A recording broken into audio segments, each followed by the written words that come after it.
Madame, Monsieur, bonsoir. Voici les titres que nous allons développer dans ce journal. Les 3 Français retenus en otage à bord de l'avion d'Indian Airlines par 5 pirates de l'air témoignent de leur semaine de cauchemar. Ils ont regagné la France hier soir.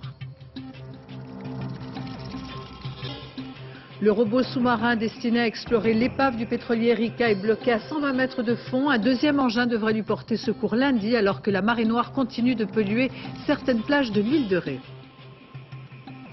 À Rome, le jubilé des enfants, plusieurs dizaines de milliers d'entre eux sur la place Saint-Pierre, la déception à cause du froid et de la mauvaise organisation. Cinéma avec la sortie mercredi prochain du Sixième Sens, un film qui triomphe déjà aux États-Unis avec un Bruce Willis loin des rôles musclés qu'on lui connaît, une plongée dans un univers qui nous projette au-delà du miroir. Ouvrons ce journal avec le témoignage de ces 3 Français qui ont vécu une semaine de terreur, pris en otage avec 157 autres passagers à bord d'un Airbus d'Indian Airlines, détourné donc par 5 pirates de l'air. Une issue heureuse le 31 décembre avec leur libération à New Delhi, quelques heures avant le passage à l'an 2000. Aujourd'hui, ce couple de retraités et cette femme médecin font le récit de leur captivité. Jacques Cardoz, Olivier Théron. Gaston et Daniel Goetfer posent avec une apparente décontraction. Il faut dire qu'ils ont enfin retrouvé la liberté. Ils sont de retour chez eux après 8 jours d'un long calvaire. À la fin, on s'est dit, bon, ils vont nous laisser mourir parce qu'on recevait très peu de nourriture. Alors, le niveau sanitaire, je vous raconte pas, les WC débordaient ça débordait dans les allées. Ils avaient arraché les rideaux de cabine pour colmater un peu le trop-plein. Et alors, on a dit, on va mourir à petit feu parce que, quand même, c'est pénible, une situation comme ça. Et puis, tout traînait dans les allées, la nourriture, personne ne ramassait. Une odeur insoutenable, une ration alimentaire faite de pain et d'eau. La semaine de Noël s'est donc déroulée dans une ambiance bien particulière pour ces 3 Français coupés du monde. L'avion était fermé et les volets partout étaient descendus, donc on ne voyait pas dehors, on ne voyait pas ce qui se passait. On a su, grâce à la femme docteur qui était avec nous, qu'elle circulait plus dans l'appareil, qui était obligée d'aller soigner des gens. Elle a vu un moment, elle a pu voir par le cockpit, après elle nous a dit on est en plein désert.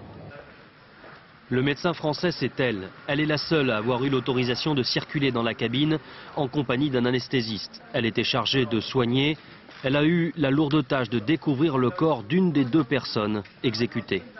J'ai vu la première rangée ensanglantée, les vêtements, des coussins, des couvertures. Alors bon, j'ai demandé au médecin indien, je lui ai dit qu'est-ce qui s'est passé? Alors elle m'a dit, c'est un Indien de première classe qui n'a pas voulu se soumettre, qui s'est révolté. L'ambiance est donc à la soumission. Mais certains des 160 otages adoptent parfois une autre attitude.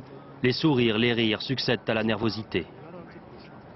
L'attitude des Indiens est très déroutante parce que ils se mettent à chanter, ils racontent des histoires, ils applaudissent, ils prient, ils chantent, et nous, ça nous laissait un peu... Nous, on n'a pas du tout ce comportement-là face à des situations pareilles. Médecin généraliste en Dordogne, Françoise Jougla était partie en Inde pour passer quelques jours de vacances. Elle aura passé Noël sous la menace des armes aux mains de 5 terroristes. Le robot sous-marin Abyssub, parti explorer la partie arrière du pétrolier Erika, ne répond plus. Bloqué à quelques 120 mètres de profondeur, il sera relayé dès lundi par un deuxième engin du même type. Alors qu'il est, on ne sait rien des premières données que ce robot, relié par un câble de fibre optique, a pu transmettre concernant donc la situation de l'épave du pétrolier maltais. Quelques plages du nord de l'île de Ré, souillées à leur tour par la marée noire dès hier. Les premières plaques d'hydrocarbures avaient touché l'île, suscitant la mobilisation des bénévoles qui, aujourd'hui encore, ont passé la journée à tenter de nettoyer le sable et les rochers maculés de ces galettes visqueuses, sans compter les dizaines d'oiseaux mazoutés. Une catastrophe écologique. François Privat, Philippe Ritten. La pelle et la fourche contre la pollution sur une plage d'Ars-en-Ré. Aujourd'hui, de nouvelles plaques de 5 à 15 mètres de long, mêlées aux algues, sont arrivées avec la marée. Il y en a quand même 10-15 cm d'épaisseur par plaque de 5 mètres carrés ou 2 mètres, plus ou moins. Dedans, on y retrouve des oiseaux. Plus au nord, les taches sont plus petites, mais bien présentes. Comme Craig, un surfeur de l'île, il faut gratter les rochers. Moi, c'est bon, je suis pas très religieux, je vais pas très souvent à la messe, mais ici c'est mon église. Hein. La mer, ça représente Dieu. Ça, pour moi, c'est quelque chose de très profond. Et voir ça, c'est comme si vous avez mis ça dans ma cuisine, dans mon église. Ça me révolte absolument, oui. Ce pingouin mazouté ne peut plus voler, il se laisse même capturer facilement. Ensuite, les responsables locaux de la Ligue de protection des oiseaux, qui ont déjà recueilli une centaine d'animaux, vont tenter de le sauver. Bon, il donne des coups de bec, mais il n'est pas très vif. Donc j'espère qu'on pourra le sauver, mais... Les patrouilles par hélicoptère de la sécurité civile ont permis de repérer de petites nappes au large de l'île. Aujourd'hui, une opération de chalutage organisée par les affaires maritimes et des professionnels de la mer a échoué. On a perdu une grosse nappe localisée hier dans le Pertuis breton. En mer, on ne voit pas de plaques très importantes pour l'instant, mais donc nous restons vigilants.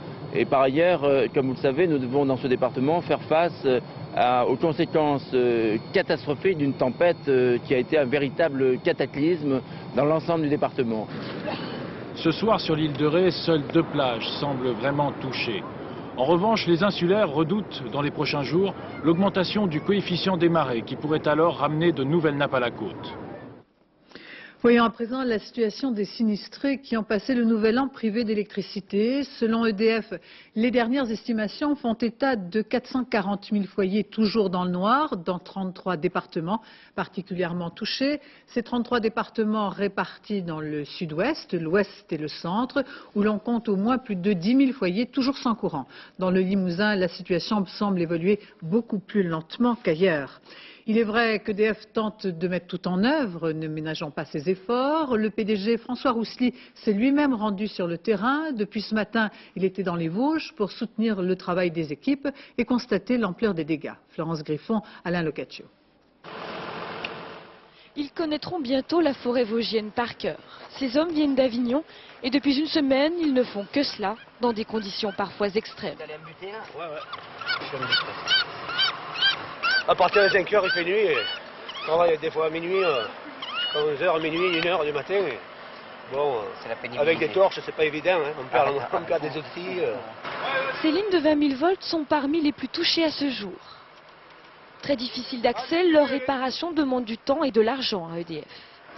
Pour son PDG, venu spécialement encourager les troupes, la reconstruction des lignes devrait coûter 12 milliards de francs à l'entreprise publique. Je ne dis pas que ça ne soit pas un poids, mais d'une part, les problèmes financiers ne sont rien à l'égard tant qu'il reste un seul habitant qui n'est pas relié à l'électricité. Ça, c'est notre métier, ça, c'est notre mission.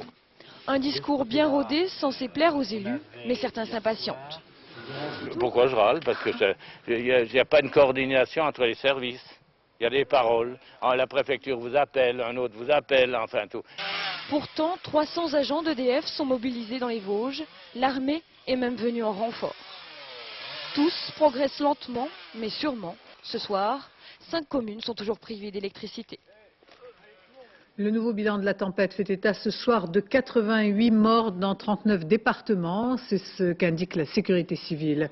Les corps de 2 jeunes Orléanais, une jeune femme de 18 ans et un jeune homme de 23 ans, tués dans leur sommeil par la chute d'une cheminée au centre d'Orléans, ont été découverts aujourd'hui. Ils dormaient au 2e étage de leur duplex, situé sur le quai des Augustins, lorsque la chute de la cheminée a traversé le toit avant de s'écraser sur le lit. Il y a donc tout juste une semaine que frappait avec la violence que l'on connaît la tempête, entraînant dans son sillage de nombreuses inondations. La montée des eaux a englouti littéralement certains quartiers, comme dans le nord, à Marle-les-Mines. Aujourd'hui, Jean-François a pu pour la première fois retourner dans sa maison et constater les dégâts. À Nemours, Dominique Mas. Ça, c'est une décoration, un nounours mural des enfants. Leur coffre à jouets. On n'imagine pas comment ça peut détruire l'eau. tout est foutu, hein. On peut rien récupérer. Hein. Vous vous attendiez à trouver ça dans la maison comme ça? Non, on pense jamais que ça peut être comme ça. On pense jamais que ça peut tout tomber comme ça. Pour la première fois, Jean-François a pu pénétrer dans sa maison. Jusqu'ici, il venait en barque, ne pouvait voir qu'un morceau de toit et sa parabole. L'eau avait tout englouti. En face de chez lui, la maison de son beau-frère. Dans le même état.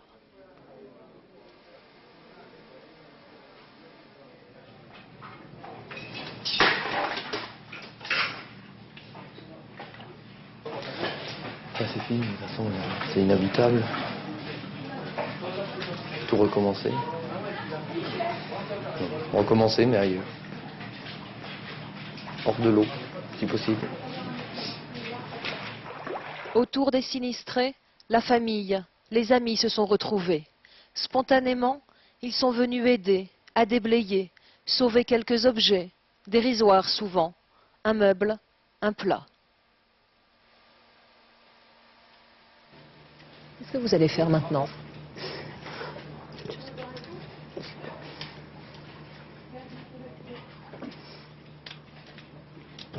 Il peut nous arriver que des bonnes choses maintenant. J'espère. De bonnes choses. Pour cette nouvelle année, Jean-François rêve d'une maison neuve, reconstruire une nouvelle vie loin de l'eau pour sa femme et ses 2 enfants. Et puis un point sur le nombre de foyers toujours privés de téléphone. 400 000 dans toute la France, 150 000 dans la moitié nord et 250 000 dans la moitié sud, essentiellement en Dordogne et en Auvergne. Difficile semaine pour Dominique Voynet. La ministre de l'Environnement n'en finit pas de payer sa mauvaise appréciation de la marée noire. C'est désormais dans son propre camp qu'elle doit faire face aux attaques à peine voilées, comme celle de Daniel Cohn-Bendit, qui évoque l'erreur profonde de la ministre. Il parle d'une réaction d'infirmière dans une situation de catastrophe. Même s'il force beaucoup le trait, le trouble existe chez les militants. Véronique Saint-Olive, Patrick Desmilly.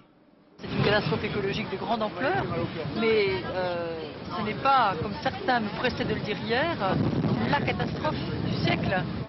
Nous sommes le 26 décembre. Sur la plage polluée de Batte-sur-Mer, Dominique Voynet sème une phrase maladroite, sans se douter qu'elle va récolter une tempête politique. De tous côtés, on l'accuse d'avoir sous-estimé la catastrophe écologique et encore plus le désespoir de ceux qui la subissent. Comment vous expliquez que votre attitude était Aussi, mal perçue? à l'occasion de la soirée du jour de l'an, et alors que les bénévoles ont encore les pieds dans le goudron, le ministre de l'Environnement essaye sur notre chaîne de rectifier le tir. Il se trouve que je suis médecin anesthésiste réanimatrice de profession et que j'ai vécu beaucoup d'appels sur des lieux d'accident où il y a des morts, du sang, de la douleur, de la panique et où ce qui est demandé d'abord aux médecins anesthésistes, c'est de ne pas perdre ses nerfs aussi. Mais Daniel Cohn-Bendit saute sur l'occasion. Après les embrassades de la dernière campagne européenne, le porte-drapeau des Verts accable ce matin Dominique Voynet dans une interview aux Parisiens. Elle a eu une réaction d'infirmière dans une situation de catastrophe, dit-il. Elle a donc commis une erreur profonde. Interview simultanée dans le journal du dimanche. Le ministre de l'Environnement confie « J'ai des regrets certainement, mais je n'ai pas l'intention de me justifier une fois de plus. Cette semaine a été lourde, dure. » Alors ce soir, chez les Verts, on compte les coups. À Dominique Voynet, je dirais que la politique, ça se fait avec le cœur et qu'il y a des mots qu'il faut choisir à un moment précis, qu'elle a fait des maladresses. Elle en fera sans doute d'autres, comme nous tous. Donc je pense que tout ça, ça peut se rattraper. Et je dirais à Dany que c'est pas une fois que le mal est fait que l'on s'exprime. On attendait un petit peu plus tôt à nos côtés. Voynet Cohn-Bendit renvoyé dos à dos. Mais le ministre de l'Environnement sait que pour reprendre la main, elle devra mettre en œuvre de nouvelles mesures concrètes pour l'écologie. Et ce, dans les limites très étroites de son budget. La police des polices est chargée de faire la lumière sur l'altercation hier soir entre le comédien Jamel Debbouze et des policiers, incident qui a nécessité l'hospitalisation de l'animateur vedette de Canal+. Les versions diffèrent. Apparemment, le comédien aurait perdu connaissance après avoir été frappé alors qu'il quittait en voiture le palais Omnisport de Bercy. Valérie Fourniou, Frédéric Vian. Jamel ne rit plus. Inanimé, il vient d'avoir une altercation avec un motard de la police quelques instants avant cette prise de vue. À ses côtés, 2 autres policiers lui prennent le pouls en attendant l'arrivée des secours. Le comique allait au restaurant hier soir après son spectacle donné à Bercy. De sources policières, il se dirigeait en voiture vers ce feu rouge lorsqu'un motard de la police lui a demandé de céder le passage. Jamel Debbouze aurait alors refusé d'obtempérer, se serait même avancé vers le policier qui l'aurait repoussé. Jamel serait alors tombé tout seul. Son frère, présent, donne sa version des faits. Ça a duré 2 fractions de seconde. Je sais pas, d'habitude on se pousse, et il passe, on n'en parle plus. Lui a dit dégage, dégage, à peine il a passé la première, il s'est mis devant, il est sorti de la voiture, boum boum, c'est passé super vite. Il a replaqué contre la voiture, peut-être tu bouges pas, tu fermes ta gueule. Ça a commencé, et moi donc je me suis rapproché pour lui dire allez-y tranquille, il a qu'un bras, regardez, vous pouvez me toucher, il est handicapé. Son collègue est venu par derrière en me mettant des coups de matraque. Mes amis entre-temps sont sortis, tout le monde est sorti, et les CRS sont arrivés en masse, ils ont commencé avec des coups aux amis. Jamel entre-temps il s'est énervé, parce que comme on m'a frappé, il a commencé à s'énerver, il a commencé à crier. Et je sais pas, j'ai rien vu, d'un coup, je me retourne, je vois mon frère au sol. Victime d'un traumatisme crânien, Jamel a dû subir un scanner et être hospitalisé pour 48 heures. 2 enquêtes judiciaires sont ouvertes, l'une pour le refus supposé d'obtempérer de Jamel, l'autre menée par l'IGS, la police des polices. Nous vous le disions dès hier, le bug de l'an 2000 semble avoir été évité un peu partout, sauf au Pentagone, à Washington, où différents incidents ont empêché le traitement d'informations fournies par des satellites de renseignement. Ainsi, pendant plusieurs heures, peu avant le passage à l'an 2000, le bug informatique a touché partiellement le réseau de renseignement qui devrait retrouver rapidement toutes ses capacités. Pour l'instant, il n'a pas retrouvé son plein régime. L'actualité internationale, Bill Clinton s'est entretenu hier au téléphone pendant près de 10 minutes avec le président russe par intérim, Vladimir Poutine. Les 2 hommes ont bien évidemment abordé la situation en Tchétchénie où de violents combats se sont poursuivis dans la capitale toute la journée, quartier par quartier. Des militaires russes accusent désormais les rebelles indépendantistes d'utiliser des bombes chimiques. Philippe Rochaud.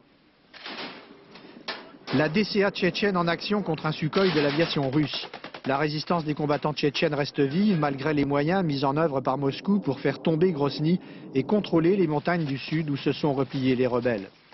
L'armée russe piétine toujours devant Grozny. Elle accuse aujourd'hui les indépendantistes tchétchènes d'utiliser des armes chimiques artisanales à base de chlore et d'ammoniac pour l'empêcher d'approcher. Des nuages toxiques se seraient ainsi rabattus sur Grozny, menaçant la vie des civils. Ça n'est pas ça, disent les Russes, qui nous empêchera d'entrer, mais nous voulons limiter les pertes en vie humaine. Les quartiers nord et sud de Grozny sont dévastés et vidés de leurs habitants. Mais par défi pour l'an 2000, les combattants tchétchènes ont voulu montrer qu'ils gardaient confiance.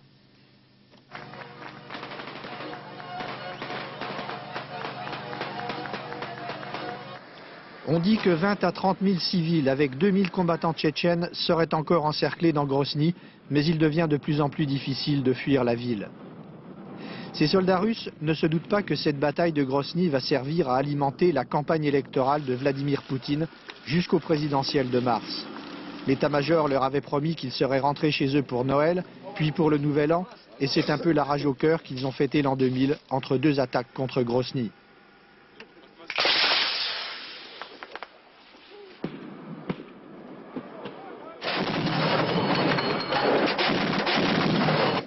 Pour ces seules fêtes de fin d'année, ces soldats russes auront perdu 8 de leurs camarades.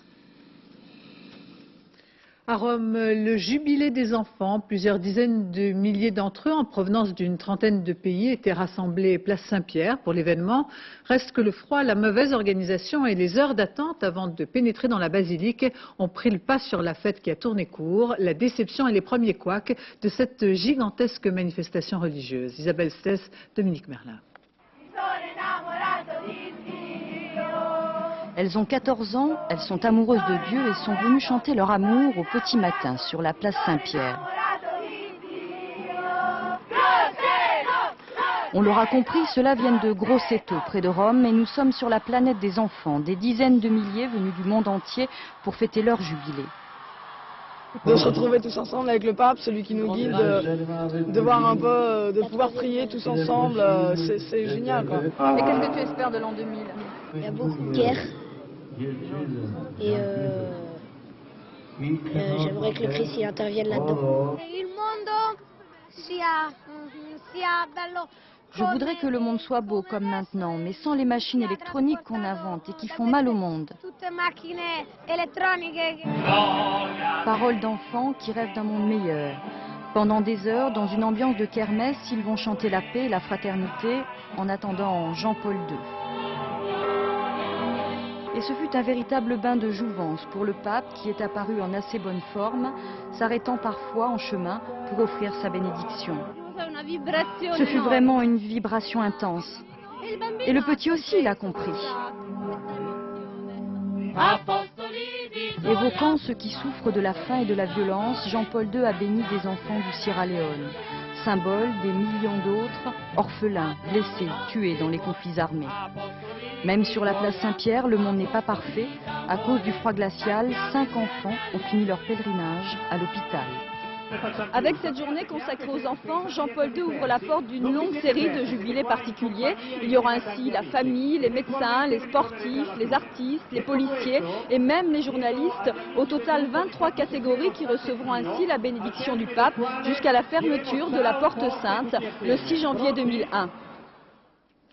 Cette journée de retour des vacances de Noël avec une affluence record dans les trains, la SNCF indique qu'un certain retard est à craindre dans le sud-est, mais aussi dans la région atlantique et dans l'est. Les trains sont bondés, la vitesse du fait de cette surcharge est réduite. Et puis côté circulation, beaucoup de monde dans le sens des retours, des stations de sport d'hiver. Une journée est classée orange par Bison Futé. Plusieurs dizaines de kilomètres de bouchons, notamment sur l'autoroute A7, sur l'A36, sur la 43. Et puis cette série de carambolage sur l'A31 au sud de Langres. Le brouillard très épais est à l'origine de ces accidents qui ont impliqué 36 voitures et quelques blessés légers.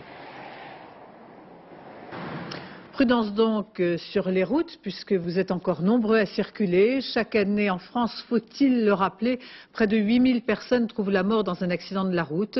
Dans les Landes, la mobilisation des autorités qui mènent depuis 6 mois une opération pilote. Il s'agit de rouler même en plein jour avec ces feux de croisement. Ce dispositif est-il performant? Le point à mi-chemin sur cette expérience de prévention. Éric Perrin, Philippe Dumail. Voir et être vu. Allumer ces codes même en plein jour, depuis longtemps les véhicules de secours du SAMU appliquent cette règle. Mais depuis le mois de juin dans les Landes, c'est à l'ensemble des automobilistes qu'il est recommandé, sans aucun caractère obligatoire, de rouler éclairé même la journée. Le fait de ne pas voir un autre véhicule est un facteur intervenant dans la moitié des accidents de jour. Ça donne quand même une marge de sécurité beaucoup plus importante. On peut apprécier davantage la distance qu'il faut pour pouvoir doubler. On se rend compte davantage compte de la distance du véhicule qui arrive en face. Dans les Landes, le nombre de morts sur la route a baissé de 18% par rapport à l'année dernière. Mais la préfecture souligne qu'il est trop tôt pour établir un lien de cause à effet. D'autant plus qu'au fil des mois, les conducteurs ont tendance à oublier la recommandation, sauf bien sûr les jours de pluie. Là, vous êtes dans un jour faste pour nos statistiques, puisque là, tous les véhicules, et puis tant mieux, sont allumés. Autrement, c'est un véhicule sur 4 ou un véhicule sur 5. C'est très peu et cela traduit le rapport des Français aux problèmes de sécurité routière. Rarement, un automobiliste verbalisé en excès de vitesse estime être un danger pour lui ou pour les autres. On y pense, mais bon, moi j'ai toujours, ça fait 20 ans que j'ai le permis, j'ai jamais eu d'accident spécialement, donc quand je roule à l'allure où je peux rouler, quel que soit le temps, mais je fais attention. Ça n'arrive qu'aux autres, hélas non.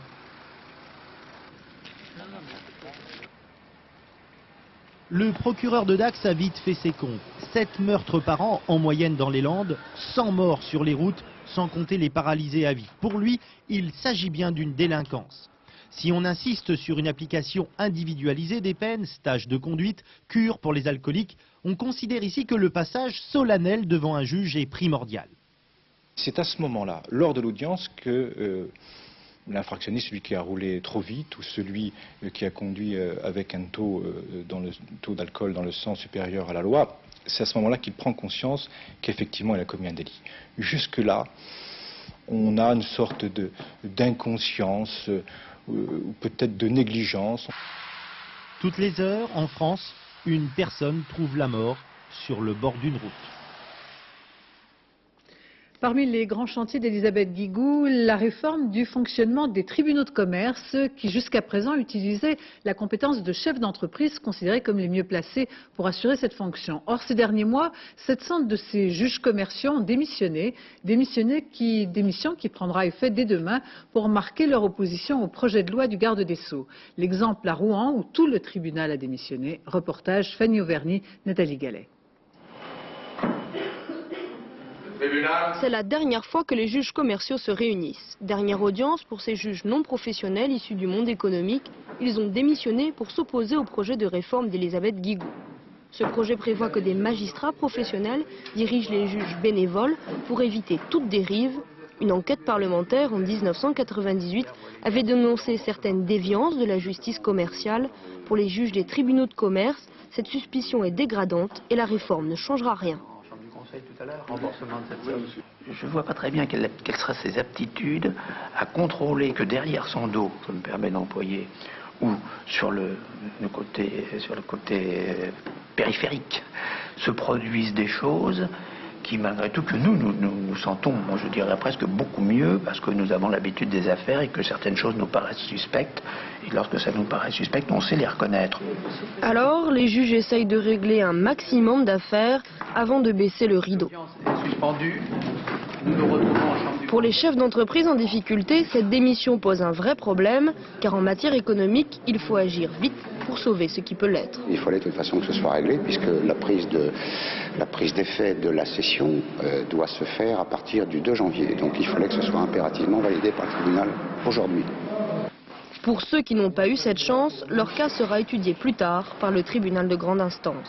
C'est lui qui doit assurer l'intérim à partir du 1er janvier et gérer 2000 dossiers commerciaux, une surcharge de travail qui va pénaliser tous les justiciables. Un dossier qui aurait été prêt à être jugé au tribunal de commerce dans le courant du mois de janvier sera automatiquement reporté au mois d'avril, mai, juin et peut-être au-delà, je ne sais pas. D'après le président du tribunal de grande instance, cette situation ne peut être que provisoire, 3 mois au maximum. Au-delà, si ministres et juges n'ont pas trouvé un terrain d'entente, c'est toute la justice qui sera bloquée. Le lancement aujourd'hui de l'opération Musée gratuit le premier dimanche du mois, une initiative de Catherine Trottmann, la ministre de la Culture, qui a donné le coup d'envoi de cette formule qui concerne les 34 musées nationaux. Le public était au rendez-vous, affluence record, Pierre-Emmanuel Luneau, Jean-Louis Normandin. C'est gratuit aujourd'hui, voilà, allez-y. Cette phrase si agréable à l'oreille, on pourra l'entendre désormais tous les premiers dimanches du mois à l'entrée de chacun des 34 musées nationaux. Aujourd'hui, c'était la première, mais l'on sait déjà qu'il faudra être patient pour en profiter. Très bien, très chouette ça. Ça permet de sortir un peu, d'aller plus facilement au musée, quoi. Cette initiative est l'une des 4 mesures prises par Catherine Trottmann pour faciliter l'accès à la culture. Outre les musées, la mesure est étendue aux monuments nationaux, gratuit également pour les moins de 18 ans toute l'année cette fois. Enfin pour les 5 théâtres nationaux, tous les jeudis la place sera à 50 francs. La gratuité, c'est gagner un nouveau public. Et c'est aussi fidéliser peut-être un public qui reviendra ensuite. Donc je ne pense pas effectivement que ce soit une opération à perte. C'est en tout cas certainement quelque chose d'important pour nous dans la mesure où nous pouvons effectivement gagner un public qui sinon ne serait pas venu. Il faut dire que la fréquentation des musées en France se porte bien. Depuis sa réouverture hier, le centre Pompidou a déjà accueilli 80 000 visiteurs. Au Louvre, l'expérience de la gratuité du premier dimanche du mois a été menée depuis 2 ans. Résultat, 70% de fréquentation supplémentaire. Pour le Louvre, 44% des personnes interrogées disent qu'elles ne seraient pas venues visiter le Louvre s'il n'y avait pas eu cette gratuité. Donc nous pensons pouvoir gagner un nouveau public, quel que soit son âge, quelles que soient les générations, à partir de cette mesure. Le public jeune est peu fortuné et donc favorisé, mais les habitués des lieux, eux, sont plus dubitatifs. Dans certains cas, j'éviterais même, parce que je pense que ça va amener beaucoup de foule et on voit mal les expositions dans ces cas-là. Une initiative populaire, certes, encore faut-il qu'elle ne soit pas victime de son succès. Cinéma avec la sortie mercredi prochain d'un film qui triomphe déjà aux États-Unis. La critique là-bas est unanime et le succès public au rendez-vous. Le Sixième Sens avec Bruce Willis, loin des rôles musclés qu'on lui connaît. Un pari risqué pour ce film d'un jeune réalisateur qui nous entraîne dans un monde où se confond le fantastique et la réalité. Nicole Cornu-Langlois. Tu as parlé à ta mère de tes relations? Je lui dis pas ces choses.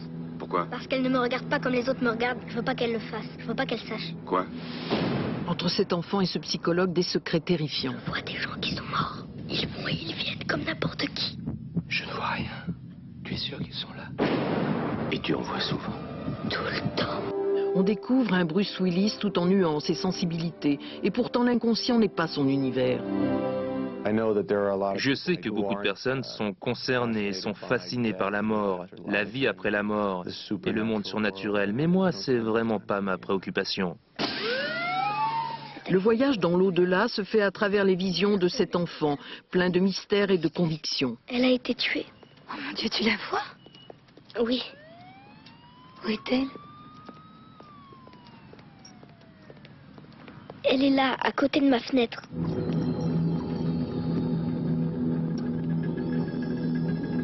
Comment ce jeune acteur a-t-il acquis cette maturité? J'ai dû tout retirer de ma vie, parce que je suis tellement différent de Cole. La peur était très forte, c'était très intense. Mais on sait que les fantômes ne sont pas sur le plateau. D'autant plus qu'il y avait tellement de gens, 200 personnes derrière la caméra qui me suivaient, alors que je suis censé être seul dans le noir et être effrayé par le fantôme. Alors il a fallu que j'extrais tout cela de mon esprit, que je me concentre à l'intérieur du cœur du personnage pour interpréter ce qui l'effrayait. Quelquefois, ça vient de l'intérieur. C'est comme si vous tombiez à toute vitesse, alors que vous restez sans bouger du tout. Ce sont eux. Quand ils se mettent en colère. Ce jeune Haley Joel Osment est un acteur talentueux. Pas seulement bon dans le film, mais également à regarder vivre et jouer. Entre les scènes, il s'amuse comme un enfant.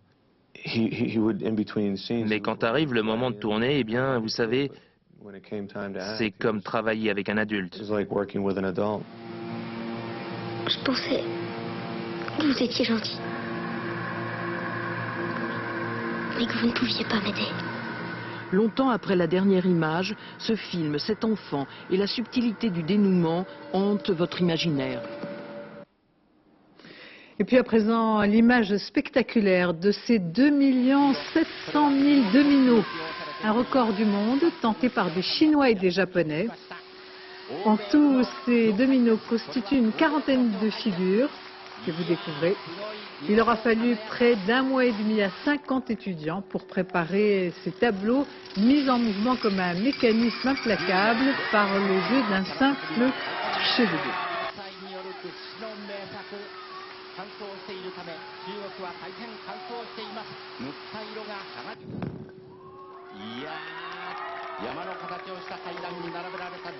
J'ai le plaisir maintenant d'accueillir, une fois n'est pas coutume, Patrick Chen, qui est donc le directeur des sports de France Télévisions. Bonsoir. Bonsoir. Donc, dans un instant, les trophées du siècle, de sport en fête, oui, avec une émission un peu exceptionnelle. Exceptionnelle, oui. Je crois que c'est un symbole, un beau message finalement de France 2 que de consacrer sa 2e soirée de l'an 2000 au sport.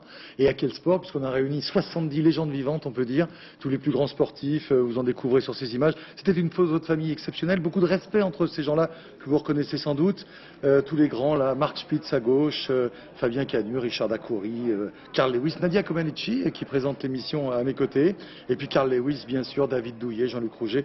Enfin, beaucoup d'émotions dans cette soirée, une grande fête qui est bien d'actualité, avec, je le disais, beaucoup de respect parce qu'ils étaient tous contents de se connaître, contents de se rencontrer. Je crois qu'il s'est passé beaucoup de choses au cours de cette soirée qu'on vous propose dans quelques instants. On va regarder, on sera nombreux, et puis tout de même un mot de cette année exceptionnelle au plan sportif qui s'annonce avec les Jeux Olympiques de Sydney. Alors là, c'est le coup dans le rétro pour ce soir pour les trophées du siècle, mais si on regarde vers l'avenir, vers l'an 2000, on s'aperçoit que c'est une année unique. Alors les sportifs, on nous reproche parfois d'employer des superlatifs, et bien on peut le dire, c'est une année exceptionnelle. Pourquoi? Parce qu'on a les événements que vous connaissiez, les événements habituels, le Dakar, le tournoi Destination, Roland Garros, le Tour de France, mais en plus de ça, on va rajouter le championnat d'Europe de football, avec l'équipe de France qui revient avec son titre de championne du monde, les Jeux Olympiques de Sydney, vous savez que ça se passe sur France Télévisions et seulement sur France Télévisions, et puis le championnat du monde de cyclisme en France. On va avoir une année exceptionnelle.